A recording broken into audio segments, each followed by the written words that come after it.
Wagwan YouTube family, and welcome back to another video. In today's recipe, I'm going to show you how to make real Jamaican style peanut punch. So these are the ingredients that we'll be working with, and we'll also add the flavorings and the spice as we go along.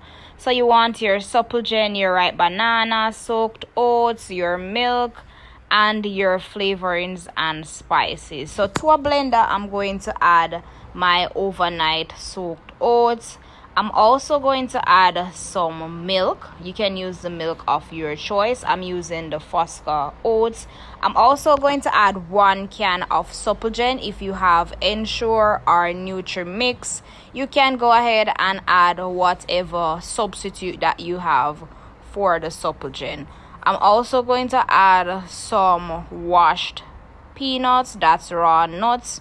Then I'm going to add 3 small bananas, and the oats and the banana will help to give the punch more body, right?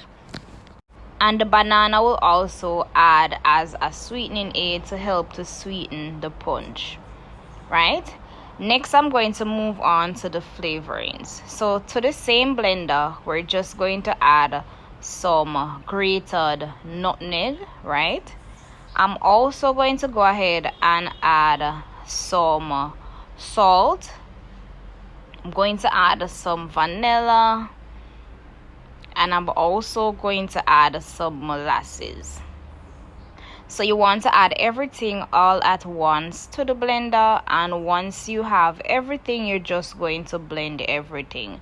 And to sweeten, I'm going to use honey. You can use a little bit of sugar if you don't have the honey, or you could also use some vanilla lasco to add as a sweetening aid as well. But I'm going to be using the honey. Then I'm going to blend to get everything fully combined. After blending, if it wants a little bit more honey, or if you want to add more molasses, or you want more flavorings, you can always go ahead and adjust based on your liking. Then I'm just tasting here to see what I need to add, and after blending, I realized that I wanted, to bring up the flavor a bit more, and I want it to be a little bit more sweeter. So I went ahead and I had some honey.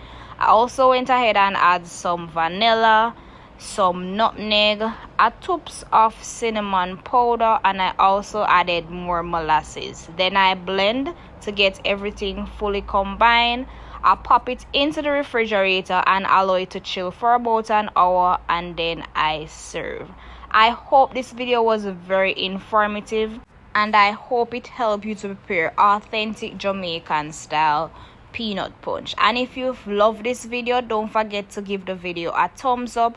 Comment below and let me know what other videos you'd like me to make, and subscribe if you are new and you haven't yet done so. I'll see you guys in my next one.